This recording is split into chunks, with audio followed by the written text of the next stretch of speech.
Hello सांग माने आशा करूछु आपण माने समस्ते भलरे थिबे। सांग माने मो सहित कथा हेबाकू चाहूथिले मु वीडियो मझिरे मो नंबर देइछि, मो नंबर नै मते कॉल करंतु, पूरा मजा मस्ती रे कथा हेबा। मो स्वामी विदेश रे रहुथिले, घरे मोर एवं मो ससुरंक व्यतीत केही भी नथिले। मो ससुर हृदरोगी थिले, तेणु तांकर देखाशुणा टिके भल भाबरे करिबाकू पडुथिला। से सारा दिन निज रूमरे ही रहुथिले। निज स्वामींक कहिबा अनुसारे ही मु तांकर जत्न निजे नेउथिली, तांकु समय अनुसारे औषध देउथिली एवं एही कथा पाई मु कोनोसी चाकर उपरे भरोसा करि पारु नथिली। मोर अधिकांश समय मो ससुरंक सहित ही बितुथिला। से मोते निज यौवनर कौतूहलपूर्ण गप सुनाउथिले त मु तांको कथारे हजि जाउथिली। मो ससुर यौवनरे बहुत रंगीन मिजाजर मनीष थिले। तांकर एक समयरे अनेक महिलांक सहित मौज मस्ती चालुथिला एवं जेतेबेले भी से मोते सेमानंक विषयरे कहुथिले त मु तांको कथा सुनी लाजेई जाउथिली एवं केबे केबे मोर भावना उत्तेजित होई उठुथिला।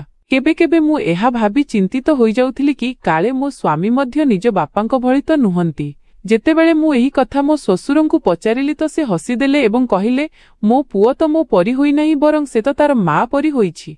सेई तो सीधा साधा जणे महिलांक सहित चलिजिवो। सेतेबेले तो जानि परिबो कि से प्रेम मामलारे केउ सीमा पर्यंत माहिर। तांको कथा सुनी मु लाजरे मुंड नुआई देली। मु तांको कथा एवं तांको उद्देश्य बुझी सारिथिली। आजी बहुत गरम थिला। सारा दिन एसी रे बिताइबा परे मध्य मोते गरमर अनुभूति प्रबल भाबरे सताउथिला। दिप्रहर खाइबा परे मोते मो ससुरंकु औषध देबा कथा मने पड़िला। एही समयरे मु एक हालुका पतला कला नाइटीरे थिली। मजबूरी थिला। जेबेठारु बाहाघर होइथिला सेबेठारु गरमरे अधिकांश समय मु सूता कपड़ा ही पिंधुथिली। एथिरे गरमरु रक्षा मिलुथिला, कारण घरे मो ससुरंक व्यतीत केही नथिले एवं से मुठारु बयसरे बहुत बड़ थिले। मु तांकु बहुत सम्मान करुथिली। जेतेबेले भी मु तांको पाखकु जाउथिली मोते देखु देखु तांको आखिरे एक अजब चमक आसी जाउथिला। जेतेबेले मु तांको औषध देउथिली तेबे तांको नजर मो अस्तित्व शरीर उपरे पड़िला। मु लाजरे पाणी पाणी होई गली। मो गला दरकार ठारू अधिक खोला थिला। मु हाथ रखी निजकु घोड़ाइबाकू चेष्टा कली। मोर एही अंदाज उपरे से बहुत जोररे हसीदेले एवं कहिले, एक तो तुमे बहुत लाजकुली, एमितिरे गोटिए कथा कहिबी, तुमे एही कपड़ारे बहुत भल लागुछ, कारण गरम दिन एमिति कपड़ा ही मनीष पिंधिबा उचित। तुम सासु मध्य घरे एमिति ही रहुथिले। से एणेतेणे कथा होई मोर लाजकू कमाइबाकू लागिले। तापरे से मोते निज जणे गर्लफ्रेंडर कहानी सुनाइबाकू लागिले, जहांको घरकू से रातिरे लुचि लुचि देखा करिबाकू जाउथिले। कथा प्रसंगरे अजाणतरे मो हाथ तांको हाथकू चालीगला एवं तांको नजर मो शरीर उपरे पड़ीगला। मु तांको कथारे एते मग्न थिली कि सेतेबेले मोते अनुभव हेला कि मो हाथ उपरे तांकर धरिबा शक्त हेउथिला एवं द्वितीय हाथ मो केश उपरे चालुथिला।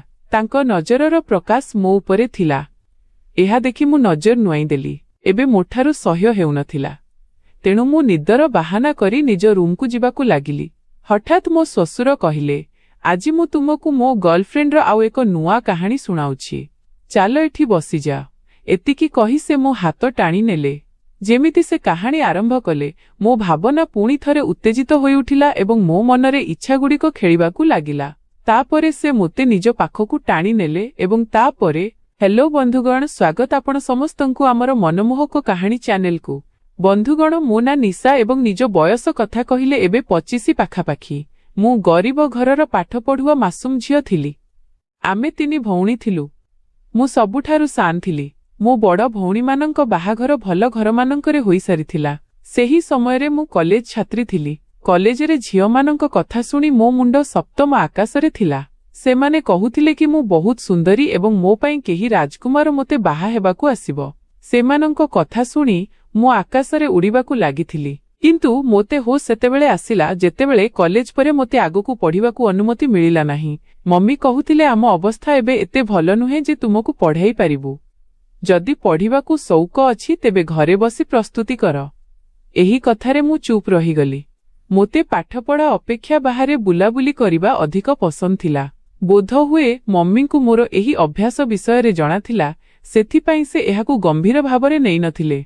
आरंभरे मु बहुत रागी थिली कि मोर पाठपढ़ा काहींकी बंद करि दिया गला, किंतु मम्मी को गाली मोते चुप करिदेला।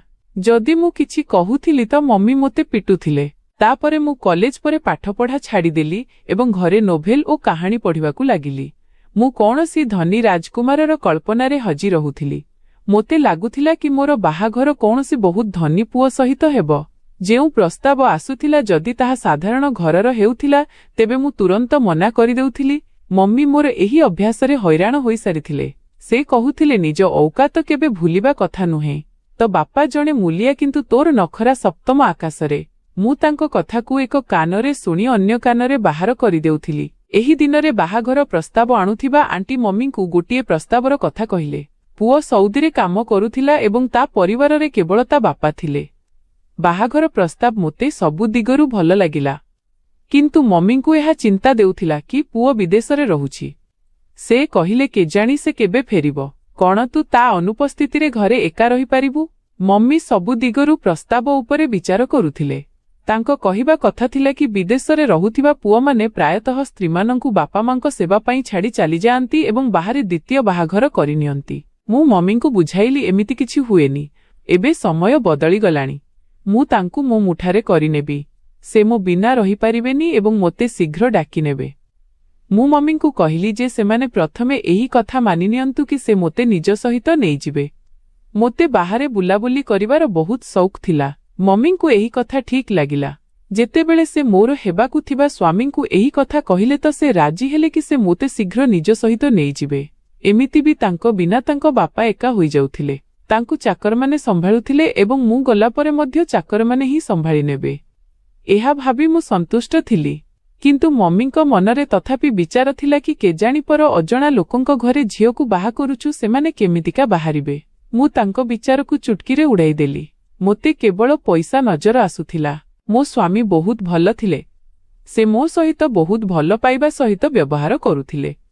ଯେତେବେଳେ ମମ୍ମି ମୋତେ ଖୁସି ଦେଖିଲେ ତ ତାଙ୍କର ସବୁ ଚିନ୍ତା ଦୂର ହୋଇଗଲା। ଶ୍ୱଶୁର ଘରେ ମୋତେ ସବୁ ପ୍ରକାରର ସ୍ୱାଧୀନତା ମିଳିଲା।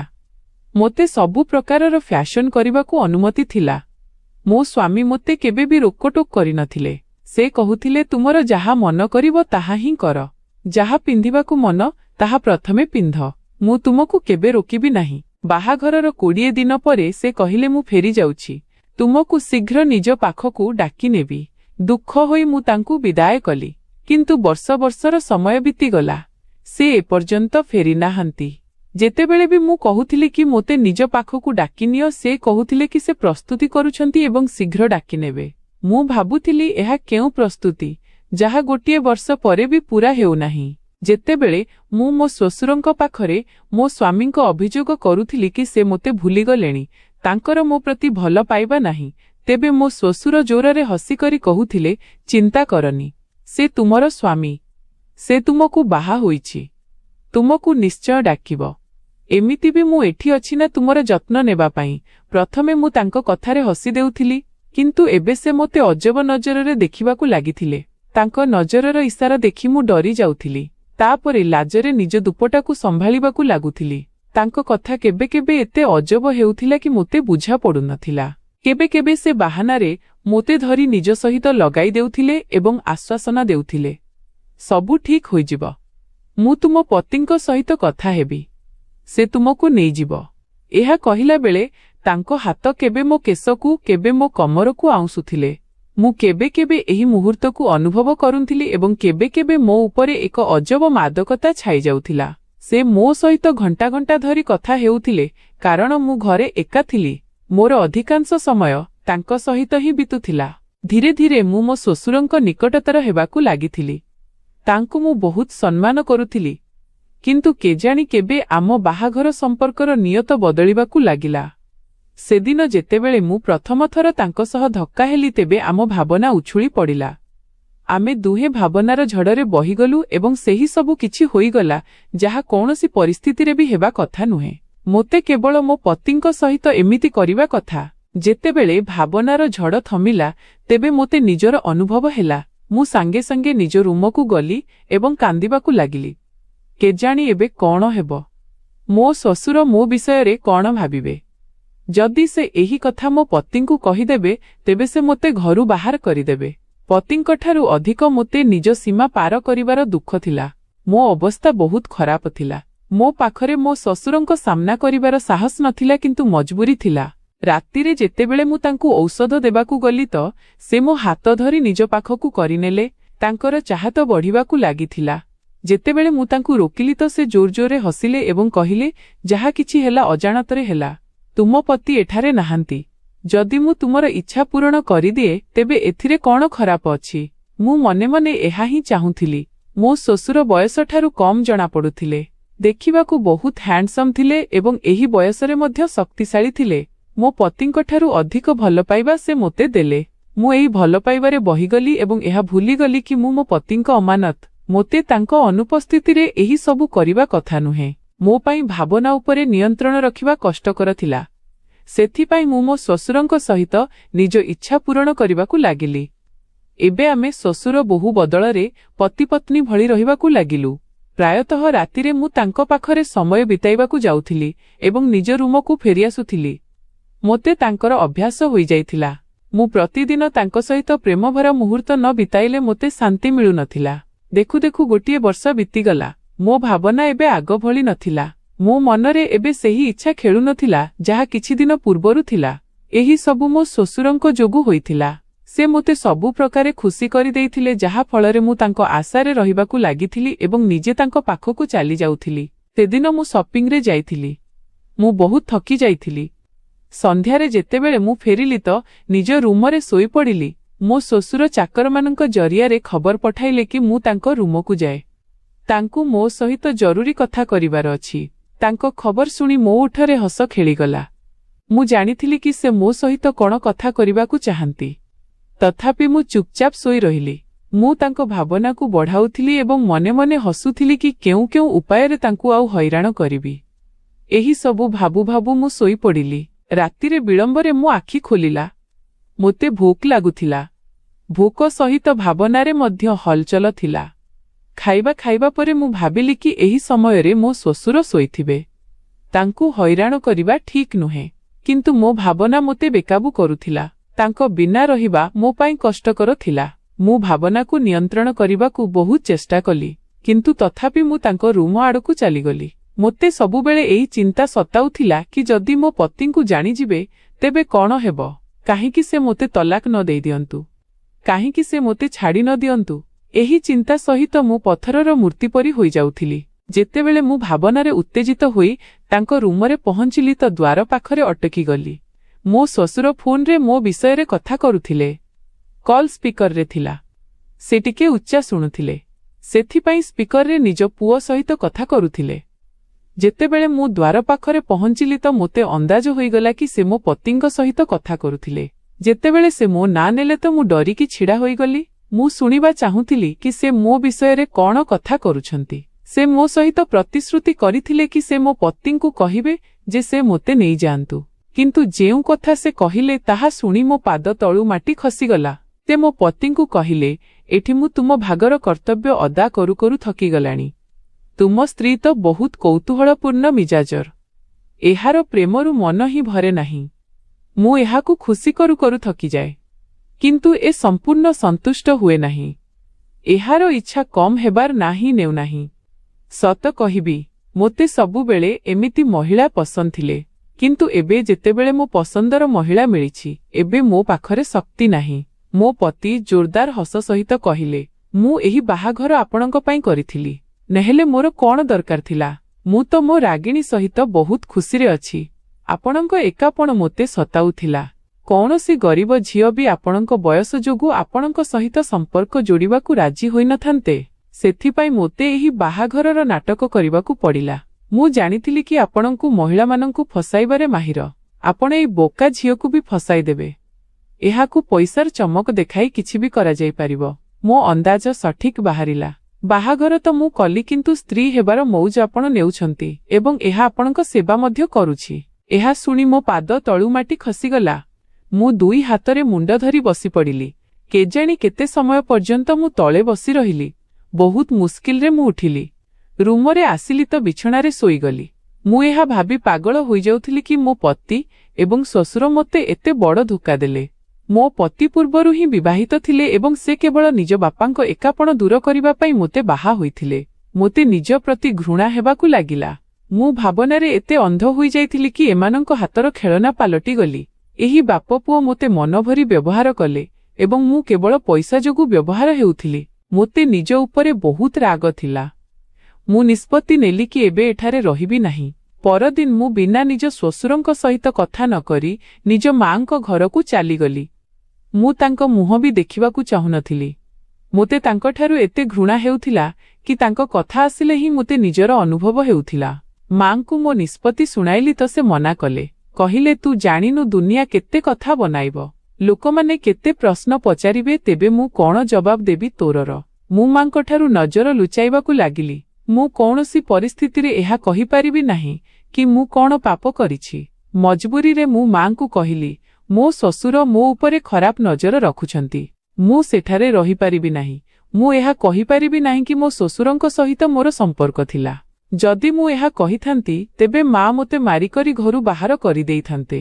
ଏହା ଶୁଣି ମା ଚୁପ୍ ରହିଗଲେ। ଯେତେବେଳେ ସେ ପାପାଙ୍କୁ ଏହି କଥା କହିଲେ ତ ପାପା କହିଲେ କି ମୋ ନିଷ୍ପତ୍ତି ସଠିକ୍।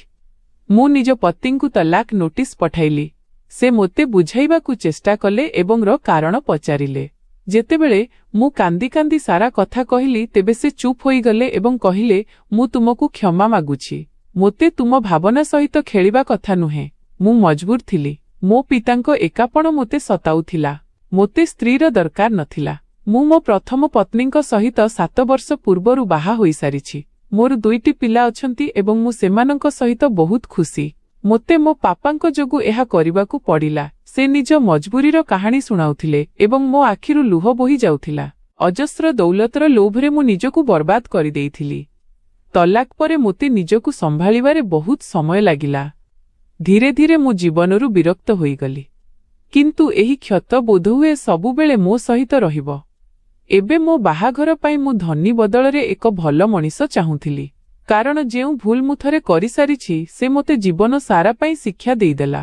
ମୋତେ ନିଜ ପତି ଉପରେ ଆଶ୍ଚର୍ଯ୍ୟ ହେଉଥିଲା କି ସେ ବିବାହିତ ହୋଇ ମଧ୍ୟ ଦ୍ୱିତୀୟ ବାହାଘର କରୁଥିଲା ଏବଂ ନିଜ ସ୍ତ୍ରୀକୁ ନିଜ ବାପାଙ୍କ ସାମ୍ନାରେ ପେଶ କରୁଥିଲା।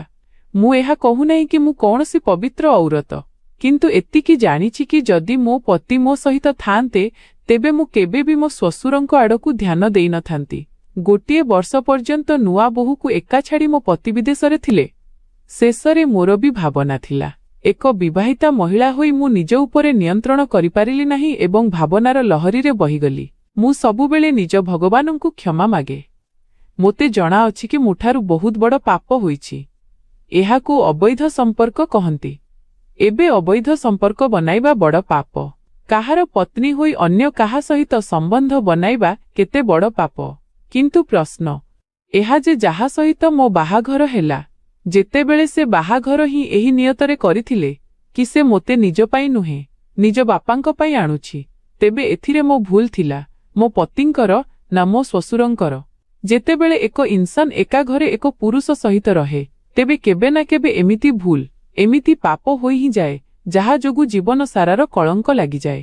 ତେବେ ବନ୍ଧୁଗଣ, ଆପଣଙ୍କର କ'ଣ ମତାମତ ଏହି କାହାଣୀ ଉପରେ ଆମକୁ କମେଣ୍ଟ କରି ନିଶ୍ଚୟ ଜଣାନ୍ତୁ। ଭିଡିଓ ଭଲ ଲାଗିଥିଲେ ଲାଇକ୍ କରନ୍ତୁ, ସେୟାର କରନ୍ତୁ।